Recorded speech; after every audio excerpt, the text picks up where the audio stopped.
عزاداری کا اہتمام کرتے ہیں تو سنت رسول پر کرتے ہیں اور سنت ائمہ ہدا پر کرتے ہیں۔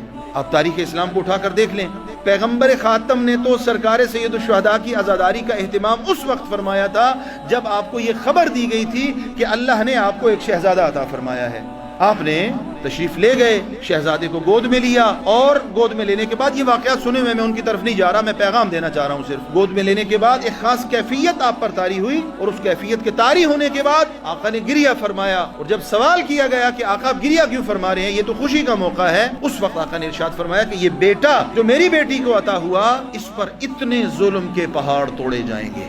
جب آقا نے گریہ فرمایا، شہزادی نے گریہ فرمایا، مولا امیر کائنات نے گریہ فرمایا، اور محفل میں جتنے افراد موجود تھے سب کے سب نے گریہ فرمایا۔ خوب، یہ آقا کے اوپر گریہ اور آقا کی عزاداری یہ معصومین علیہ الصلوۃ والسلام کی سنت اور سیرت ہے۔ صدیقہ طاہرہ کی سیرت کو اٹھا کر آپ دیکھ لیں، مولا امیر کائنات کی سیرت کو اٹھا کر آپ دیکھ لیں کہ سب نے اپنے مقام پر آقا کی عزاداری کا نہ فقط اہتمام کیا بلکہ آقا کی عزاداری کرنے کی وصیت اور نصیحت فرمائی۔ اور یہ دعائے حضرت زہرا ہے، یہ دعائے حضرات معصومین علیہ الصلوۃ والسلام ہے کہ یہ عزاداری تسلسل سے جاری ہے اور ہر سال سے کہیں زیادہ اس میں اضافہ ہو رہا ہے۔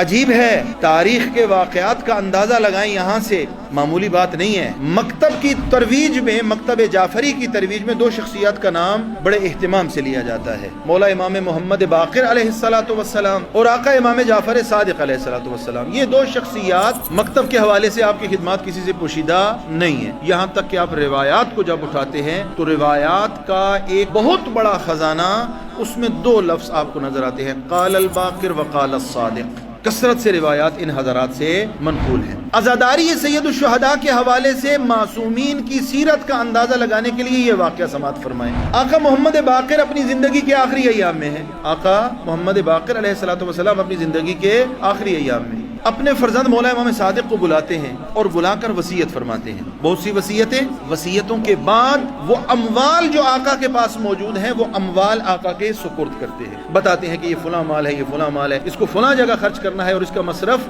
یہ ہے۔ یہ سب بیان کر چکنے کے بعد ایک علیحدہ کیا ہوا مال، اشرفیاں، زر و جواہر، سونا چاندی، سکے جو بھی تھا، وہ آقا محمد باقر مولا صادق کو حوالے کرتے ہیں اور کہتے ہیں کہ صادق بیٹا یہ خاص مال ہے جو میں نے علیحدہ کیا ہوا ہے، یہ مال امام نہیں ہے، یہ مال سادات نہیں ہے، یہ کسی کی امانت نہیں ہے، یہ میں نے الگ کیا ہوا ہے اور آپ کے حوالے امانت کے طور پر کر رہا ہوں۔ کس لیے سپرد کیا؟ بابا جان یہ کس کا مال ہے اور اس کا مصرف کیا ہے؟ توجہ فرمائیے گا، آقا محمد باقر ارشاد فرماتے ہیں کہ بیٹا جب میں اس دنیا سے چلا جاؤں گا نا، 10 سال تک منا میں جا کر میرے جد حسین کی عزاداری کا خرچہ تیرے حوالے کر رہا ہوں۔ 10 سال تک کی عزاداری کا خرچہ مولا محمد باقر علیہ الصلوۃ والسلام آقا صادق کو اپنی جیب سے دے رہے ہیں اور کہہ رہے ہیں کہ 10 سال تک منا میں جا کر عزاداری کرنا اور اس کا خرچہ میں صادق آل محمد کے حوالے کر کے جا رہا ہوں۔ میں آپ سے سوال کرتا ہوں، اگر آقا کو یہ مال نہ دیا جاتا تو کیا آقا عزاداری نہ فرماتے؟ خوب، عزاداری سید الشہداء تو وہ روایت ہے معصومین کی جو ہر جگہ پر نظر آتی ہے۔ خوب، یہ بطور خاص اپنے شہزادے کو اور اپنے بعد آنے والی حجت خدا کو بطور خاص یہ مال سپرد کر کے اور بطور خاص منا کی قید لگا کے دینے کا فلسفہ کیا ہے؟ فلسفہ واضح سی بات ہے، آقا یہ ارشاد فرمانا چاہ رہے ہیں کہ یاد رکھنا، نہ حسین کا مقصد اتنا کمزور تھا کہ جسے بھلا دیا جائے، نہ کربلا اتنی کم اہمیت تھی کہ اسے بھلا دیا جائے، اور نہ ہی یہ عزاداری جو ان کو زندہ رکھے ہوئے اتنی کم اہمیت کی حامل ہے کہ اسے ترک کر دیا جائے۔ آقا اس عزاداری کی اہمیت کو میرے اور آپ کے واضح کرنے کے لیے خود سے اہتمام فرما رہے ہیں اور فرما رہے ہیں کہ میرے بعد 10 سال تک، اور 10 سال کی قید کا فلسفہ یہ ہے کہ 10 سال تک جہاں پر کوئی ذکر کیا جاتا ہے وہاں پر اس کی بنیاد ایسی مستحکم ہو جاتی ہے کہ پھر اس کو کوئی مٹا نہیں سکتا۔ اللہ آپ سب کو حج پہ لے جائے۔ میں خود اس چیز کا شاہد ہوں کہ بہت سے علماء کو میں نے دیکھا جو منا میں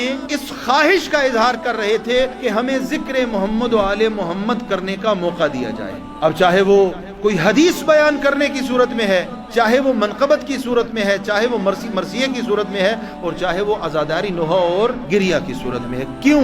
اس لیے کہ سنت باقر و صادق آل محمد کو زندہ رکھا جائے۔ یہ عزاداری معمولی نہیں ہے. اس عزاداری نے جو کام کیا ہے وہ کام شاید اگر یہ عزاداری نہ ہوتی تو اتنی آسانی سے انجام نہ پاتا.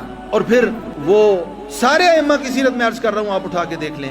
مولا امام ہادی علیہ السلام مریض ہو جاتے ہیں، امام علی نقی ہادی علیہ السلام مریض ہو جاتے ہیں اور اس عالم بیماری میں اپنے کسی چاہنے والے کو بلاتے ہیں اور بلا کر کہتے ہیں کہ یہ رقم لے لو اور میری طرف سے کربلا کی زیارت پہ چلے جاؤ. آپ نے توجہ نہیں فرمائی. معصوم امام اپنی طرف سے غیر معصوم کو نائب بنا رہا ہے، کس لیے؟ کہ وہ کربلا کی زیارت پہ چلا جائے. عزیزان محترم، واضح سی بات ہے کہ جو تاثیر، جو استجابت دعا معصوم کو اللہ نے عطا فرمائی ہے وہ غیر معصوم کو عطا نہیں فرمائی. تو کیا سمجھتے ہیں کہ معصوم امام غیر معصوم کو بھیج رہے ہیں، اس غیر معصوم کی جو ہے وہ اہمیت کو بتانا مقصود ہے؟ نہیں، غیر معصوم کی اہمیت کو بتانا مقصود نہیں ہے. حجت خدا دنیا کو یہ پیغام دے رہی ہے کہ یاد رکھو کہ ہم حجج خدا بھی جب اللہ کی بارگاہ میں کوئی حاجت رکھتے ہیں، سب سے بڑا وسیلہ جو ہوتا ہے وہ حسین ابن علی ہوتا ہے.